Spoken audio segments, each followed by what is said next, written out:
Hello. First and foremost, thanks everyone for all your views.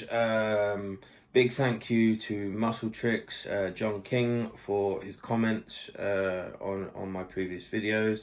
John King's a good friend. Muscletricks are a fantastic brand. Check them out. The thing with muscletricks and with John's a supporter. John supports so much for the bodybuilding community. It's untold. I believe he was actually given a trophy or a prize at the Naba Northeast a couple of years ago for his help in the sport. So to have somebody like John comment on it and say keep posting the videos is phenomenal. So thank you very much, John. Appreciate it. For anyone who doesn't know, check out muscletricks.com. Fantastic range of clothing, real good quality, designed to be, pulled apart. It's real heavy duty stuff. So, okay, so I put up a poll online just to say, what do everybody want to talk about? What do you want me to talk about? I got two options up: to compete or not to compete, or calf training.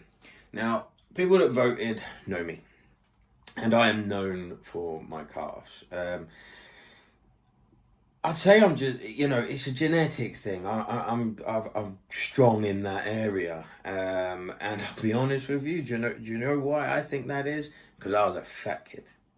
Every person I've ever met with phenomenal calves was generally 9 times out of 10 a fat kid. I'm going to go a little bit more into that, and I'm going to try and do a little edit on this video as well and try and put in a clip to demonstrate what I mean in a certain things. But before I get into that, I just want to talk about the news that came out last night. Obviously, it's upset a lot of people. The UK is going into another lockdown on my birthday, the 5th of November. Joy. But hey, and it does look like gyms are going to be closing, and this is shit news, really shit news. The gym is not just about health, fitness, and training. It's about mental health. It's about social. It's about an escape. It's about your mental health. It's about your state of mind. And the gym that I attend, Atlas Fitness in Wolverton, everybody's going above and beyond to make sure everything's clean, everything's being done, Yeah, all right, fine. Is everybody staying 2 meters away? Are they fuck? But we're trying, And we're here, potentially 4 weeks without a gym again. So what can we do? What can you do at home? Well, equipment is next to out of the question, unless you manage to bag yourself some in the last one, or you're made of money, because people are ripping people off. Now, you shouldn't be expected to pay any more than £1 or £2 per kilogram of weights if you buy it, and if you are, they're taking the piss. Basically, I went online this morning, a set of 7.5 kilogram dumbbells, 2 dumbbells, 7.5 kilos, £125 plus delivery. Up yours, pal. Up yours royally, you dick. You're just a scumbag. Anyway, there is things you can do. The things you need to do: maintain your diet, stay on it, appreciate and expect the fact that you are likely going to soften up or whatever, but it's 4 weeks. You'll probably do your body the world of good. Focus on your fitness. Get that cardio in. Make sure you're eating, make sure you're drinking, make sure your heart rate is getting elevated and you are getting that exercise. The reality is the chances of you being able to work out at the intensity that you would do in the gym is very unlikely, unless you have a home gym. If you don't, it's going to be very, very difficult.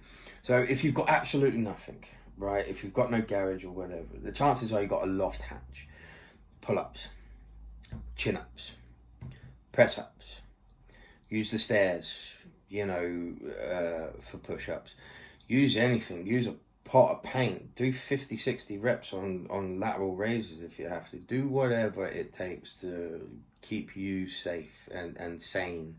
That was more what I meant to say, not safe. Do what you have to do. and try and utilize the rest period as best you can. But the key thing is your fluids and your diet.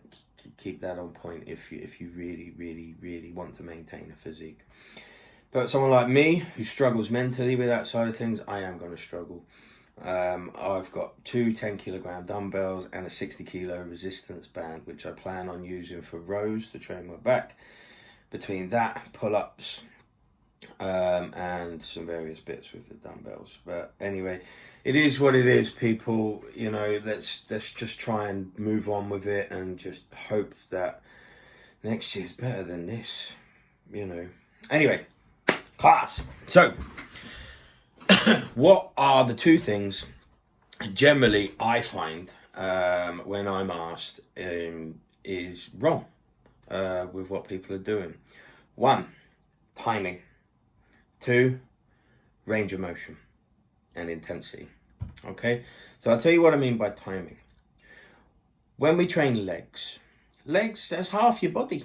You know, you either train up or lower or whatever. That's half your body. It's a lot of muscle.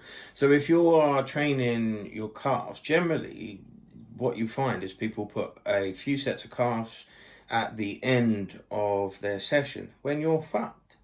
You know, you've squatted, you've hack squatted, you've, you know, leg pressed, you've lunged, you've done extensions, you've done a range of movements, and then your calves that you struggle with are at the end of it when you're absolutely battered. Now, the thing with the calves is, think of it this way, for the vast majority of us, we're on our feet most of the day, you know, and have been most of our lives. So we're talking about a real hardy muscle here. The fibers are real brutes. So to get them to a point of progressive overload, or to overload that muscle so it breaks down enough to enable it to grow, we've got to kill that. We've got to really push it. So my first bit of advice is, if you're struggling with calf training, either train them on a separate day away from the rest of your legs. I sometimes do what I call a boring day. And my boring day is calves and forearms, because it's boring as hell, but I still have to do them. Now, even with me, you know, I wish my arms were the size of my calves. You know, I got 18.5-inch calves and nowhere near that on bicep. But anyway, and in terms of bodybuilding, when we talk about balance and symmetry, we're looking at certain levels of this. So, say for example, on a rear double bicep, we'd be looking at the tricep to bicep peak, rear delt to front delt, neck to calf. So if you've got tiny little calf, fucking massive bicep, it's out of balance, yeah? Vice versa as well. Massive calf, tiny arm, you know, the symmetry is just not there. So intensity wise, yes, keep it away from legs if you're really struggling in that area, and do something separate. Now, the calves are made up, or the gastrocnemius is made up of 2 muscle heads. And for ease for this one, we're going to say the inner and the outer. So what I like to do is a set with my feet straight, a set with my heels out, and a set with my heels in. And I'll demonstrate this in a clip just coming up. And it really is about intensity. You know, I've seen a lot of people banging loads and loads of weights on the calves, and I'm a big purveyor of saying, you know, you want to get big, you got to lift heavy, but sometimes we need to look at things a little bit more sensible. Personally, I found a high rep range and real high pain threshold very valuable in training calves. So maybe try dropping the weight and increasing the intensity and the volume that you're putting in. Not necessarily frequency, because if you increase the frequency, you're going to be struggling to walk around everywhere. But yeah, definitely increase the volume and keep them away from the rest of your legs. So the next part, range of motion, and I'm going to show it in this clip now. So what you're going to see in this clip is the range of motion. Watch my heel. I take the heel right the way down and really stretch out that muscle. And then when I contract the muscle, bang, and I hold it contracted. And that's 1 rep. And then we go again. And we go again. What you don't want is your calf here, pop, your foot here, and then we're doing that. We're doing that. We're going to be coming down and then right up. Increase that range of motion. You know, that stretch is very, very, very important, and most of the time people are just not utilizing it. So have a look at the clip now, and we'll go from there. Okay, so this is just your standard foot position. So notice the stretch here and a big squeeze at the top. So we're really, really accentuating that range of motion. Big, hard squeeze at the top. Okay, so we're really putting the work into this muscle group here. Okay, so now we will turn our heels in, and we are working the inner head at this point. So this is just another range that you can add in, and we'll turn the heel out to work the outer head. Big squeeze at the top, just like before. Okay, so as you'd have seen in that clip, there's quite an extensive range here. Obviously, I only did a couple of reps just to demonstrate it. Like I said, I train my calves once a month because I can get away with that. Others, not necessarily. Whereas saying calves like my shoulders or chest, I got to train a lot more frequently. They just don't grow like the others. In fact, my calves, I have to limit them because they'll outdo my quads, which is ludicrous to think, really. I often joke that, I wear high heels on a Wednesday on the treadmill, and that's where my calves are like they are. Anyway, so specifically for calf training, one thing you've also got to remember is your Achilles tendon and your ankle health. You can really put a lot of strain on this, and sometimes what happens is when you start sickling your foot, the pressure and the stress that is then alleviated onto your ankle and your Achilles is very, very high. And this is where we get a lot of the pain post-training and, delayed onset muscle soreness. Not necessarily in the muscle, but in that area. And to try and maintain health on that is very, very difficult. So by sickling, I mean your foot is twisting. So not we're putting the heel outwards or putting the heel inwards. We're actually sickling the foot. If you've got a dancer in your family, ask them about your foot sickle. In fact, ask them about stretching the top of their foot, and it can really, really, really help. Unfortunate enough, my daughter's a ballet dancer, and she taught me that. So anyway, as you see in the video, the contraction is very, very hard. And the reason I do that is to really, really push the blood in there and really break down the fiber. I'm going for volume, but I also want intensity.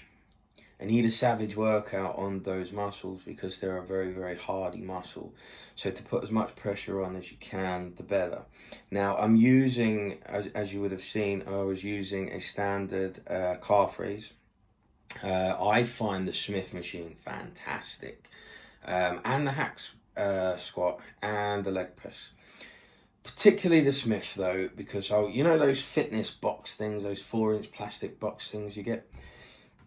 Whack one of them down, get the bar on your shoulders, you're standing, foot to touch the floor, all the way up, foot to touch the floor, all the way up, foot to touch the floor, all the way up.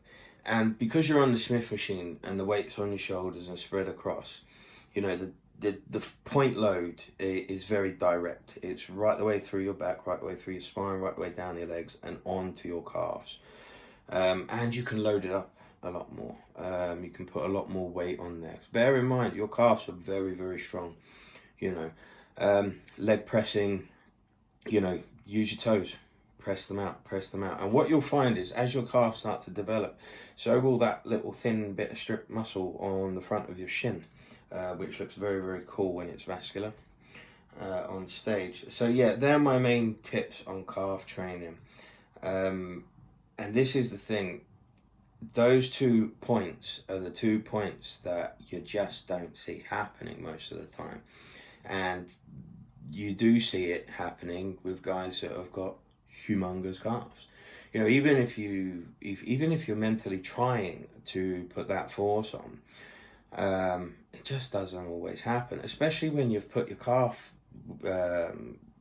exercises at the end of your leg session. You know, if you've trained your legs the way you should be training your legs, and you're dead at that point, like you are blowing out your ass, and the intensity that you need to push with your calves, you ain't gonna have it unless you're a freak, you know. And if you are, cracking. If you're not, and you're like me, move them away, do them elsewhere. That's my best bit of advice. So, volume, range of motion, timing, optimization, get them timed in, you know. Yeah, that is it. So hope you enjoyed that. I hope it's been insightful. I will do a compete or to not compete video. I'm also thinking about doing something about AAS use or misuse, which would potentially be a sensitive subject, but I think it's important one to hear, particularly when it comes to blood work and whatnot else. So anyway, I'm going to now attempt to edit this video and make it look something, or well, I'm going to try and chop in a clip basically, so hoo-ha me. Hopefully I'll be successful and you get something from this video. If not, I'll try it all again. But in the meantime, stay well, stay safe, keep training, stay strong. You know, we got a real shit time coming up now with the gyms closing. Please, please, please, please support your local gym. It's 4 weeks. You don't need to cancel that membership. They need that money, you know, to stay open, and we need them to stay open to go back. So think about it before you start pulling in that £15 a month or £20 a month or whatever it is. You know, support your local gyms, especially independent gyms. They haven't got the finances of your big boys, your Pures and your Kisses and your, what's the other one, The Gym? I don't know. Support your local gym. Stay safe, stay well, look after yourselves. Thank you.